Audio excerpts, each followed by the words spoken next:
The world watches the Taiwan Strait with bated breath. This narrow channel of water has become a global flashpoint, a potential crisis that could reshape the international order.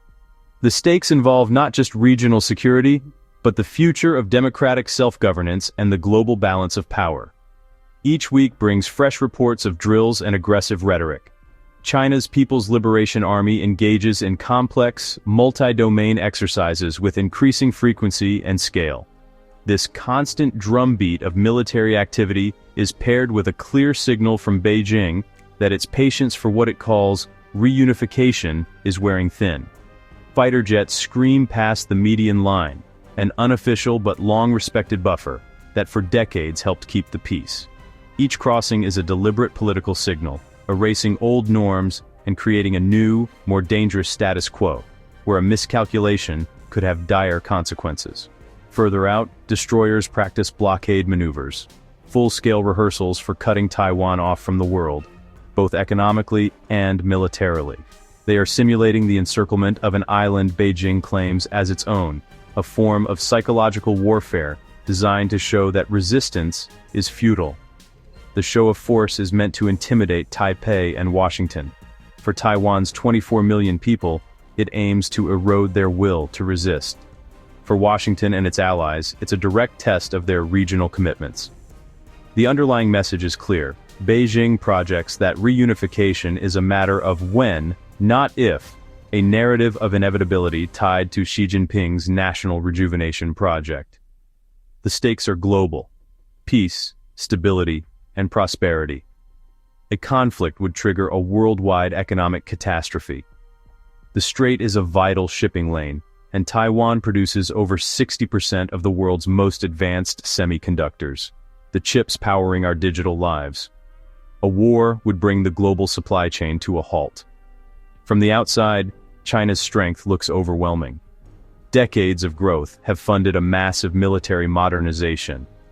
With bigger budgets, rapid tech advances, and a massive force, the PLA now boasts the world's largest navy and a vast arsenal of missiles. But the simple story misses complex realities. The numbers on a spreadsheet don't tell the whole story of what an invasion would actually take. An invasion here would dwarf anything seen since World War II. An amphibious assault would require transporting hundreds of thousands of troops across 100 miles of treacherous water, under constant fire. They would face high-tech defenses and a determined population. Taiwan has adopted a porcupine strategy, using a formidable arsenal of anti-ship and anti-air missiles to make itself a painful and indigestible target. And the costs extend far beyond the battlefield. An attack would trigger crippling international sanctions, devastating China's own economy. So when you peel back the rhetoric, a different picture emerges. An invasion is an immense gamble with an extraordinarily high risk of failure. A full-scale invasion would be strategic self-harm, a choice where the potential costs could far outweigh any perceived benefits. Any invasion of Taiwan must first contend with the island's most formidable defender, the sea itself. Taiwan is a natural fortress, encircled by treacherous and unpredictable waters, making any amphibious assault a monumental challenge from the start. The Taiwan Strait separating it from the mainland spans a daunting 100 miles at its narrowest. For comparison, the D-Day landings crossed a channel less than a third of that distance. An invasion force would be exposed on open water for hours. The strait is notorious for treacherous currents and volatile weather, whipped into a frenzy by seasonal monsoons and typhoons. Because of this, planners are constrained to just two narrow windows of opportunity each year: April and October. Attempting a crossing at any other time means gambling the entire invasion force against nature's fury. Even if a fleet makes it across, the coastline itself is a fortress of cliffs and swamps. Military analysts have identified only about 14 beaches suitable for a large-scale landing, and Taiwan knows exactly where they are. Each has been transformed into a carefully prepared kill box, fortified with obstacles, bunkers, and pre-sighted artillery. Looming over this is Taiwan's porcupine strategy.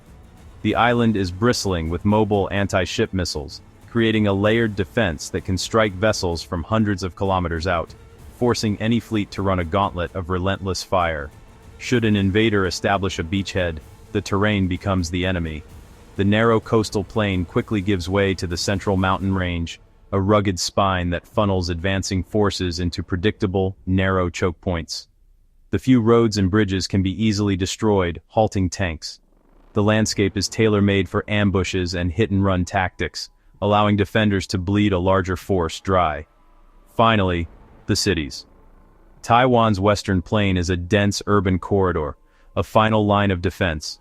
Urban warfare is brutal and slow, neutralizing technological advantages and turning every building into a fortress. As history has shown, determined defenders can turn cities into meat grinders. An invader would face a series of these battles, bogging down the invasion into a bloody war of attrition. Each stage presents a brutal filter, designed to attrit an attacking force. For any planner in Beijing, the cumulative effect of these challenges, the potential cost in blood, treasure, and standing, represents a strategic catastrophe in the making. Taiwan does not compete plane for plane or ship for ship. It adopts a porcupine strategy. Make attack too costly. Investments favor small, mobile, lethal systems. Thousands of anti-ship and anti-air missiles lie hidden. They can devastate an invasion fleet approaching the beaches. Rapidly laid mines turn straits into kill zones. Fast craft can swarm and strike larger ships. Reserves form a distributed network of defenders. They defend home terrain and disrupt invaders. Shoulder-fired weapons punish tanks and helicopters. The entire island becomes contested ground. PLA supply lines stretch and strain under constant attack.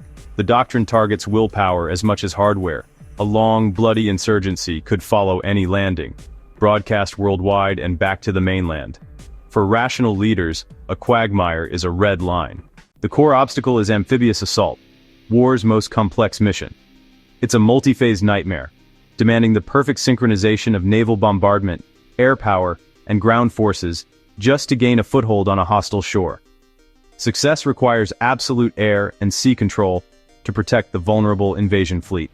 It demands flawless coordination among thousands of units under fire, and it relies on surprise, a factor all but lost in an age of constant satellite surveillance. Taiwan would see them coming. The scale is immense, hundreds of thousands of troops, plus their armor and supplies, crossing 100 miles of open water.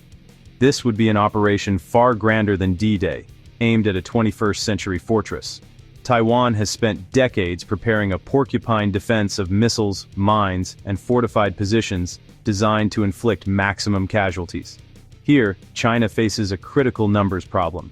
Despite its new Type 075 assault ships, its dedicated amphibious fleet can only land an estimated 30,000 troops in the first wave. This is a fraction of the force needed to overwhelm Taiwan's defenders, leaving the first wave dangerously undersized and vulnerable. The proposed solution, using civilian ferries, is a desperate gamble. These ships are slow, unarmored, and unarmed. They are floating tinderboxes, not warships. A single missile hit could cause mass casualties and sink tons of vital equipment before the invasion even begins. A devastating blow. Then there's the human factor. The PLA is a force largely untested in modern combat. Its last major war was in 1979. Exercises cannot fully replicate the chaos and fear of a real battle. Seamless joint operations are hard to perfect in peacetime. Under enemy fire, they can easily break down. The operation's nervous system, its command and control, is a primary target. Relentless cyber and electronic attacks would aim to jam communications and sow confusion. A single breakdown in coordination, a garbled order, can trigger a cascade of disasters, turning a planned assault into a chaotic rout. And even if they land, the fight for survival begins. An invasion force consumes mountains of fuel, ammunition, and medical supplies daily. This creates a logistical lifeline across the strait, where every supply ship becomes a target for submarines, missiles, and airstrikes. If that supply chain is cut, frontline units wither. They run out of bullets, fuel, and hope. Isolated and weakened, they face destruction. This is how operational risks compound into strategic failure. China's prosperity relies on open sea lanes and global markets.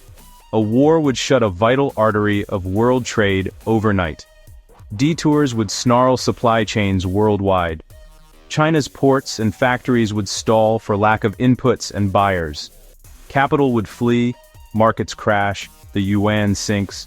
Sanctions would sever finance, technology, and trade links.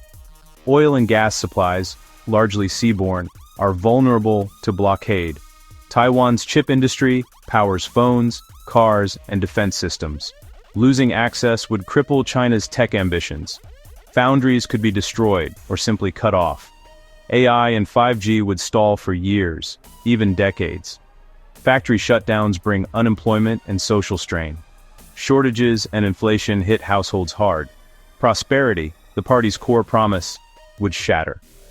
Decades of gains risk reversal and depression. On economics alone, invasion is self-destructive. Beijing must factor likely U.S. intervention. An invasion could galvanize a powerful coalition. U.S. air-sea power, backed by allies, shifts the odds heavily. The PLA would face a multi-front crisis while landing troops. Diplomatic isolation would be swift and severe. The greatest risk may be at home. A war breaks the unspoken deal with the public. Rising casualties erode support and legitimacy. Elite fractures and power struggles become likely.